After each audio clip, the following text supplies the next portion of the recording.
બનાસકાંઠાના વાવના માડકા ગામમાં બરબાદી 9 દિવસથી માડકા ગામમાં વરસાદી પાણીનું સામ્રાજ્ય। માડકા ગામમાં બરબાદીના આકાશી દ્રશ્યો સામે આવ્યા। માડકા ગામમાં જ્યાં જુઓ ત્યાં પાણી જ પાણી।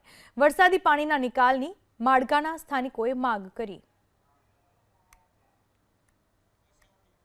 આ વિશે વધુ માહિતી આપવા આપણી સાથે જોડાઈ ચૂક્યા છે મારા સંવાદદાતા વસંત તેરગર। વસંત, જિલ્લામાં જોરદાર વરસાદ વરસ્યો, હજુ કયા કયા વિસ્તારોમાં પાણી ભરાયેલા છે અને માડકા ગામની ખાસ સ્થિતિ શું છે? પૂનમ, મહત્વની વાત છે કે સરહદીય વાવ, થરાદ અને સુઈગામ પંથકમાં ધોધમાર વરસાદ વરસ્યો। આજે 9મા દિવસે પણ હજુ પણ નદીઓ જેવા જે નદી વહેતી હોય તેવા દ્રશ્યો સામે આવે છે। મહત્વની વાત છે કે વાવના માડકા ગામમાં હજુ ચારેકોર પાણી હોય અને પાણી વહેતા હોય તેવા દ્રશ્યો સામે આવ્યા છે। વાવના માડકા ગામના જે વિઝ્યુઅલ છે, ડ્રોન વિડીયો તે સામે આવે છે। 2015માં આ જ પરિસ્થિતિ હતી, 2017માં પણ આ જ પરિસ્થિતિ હતી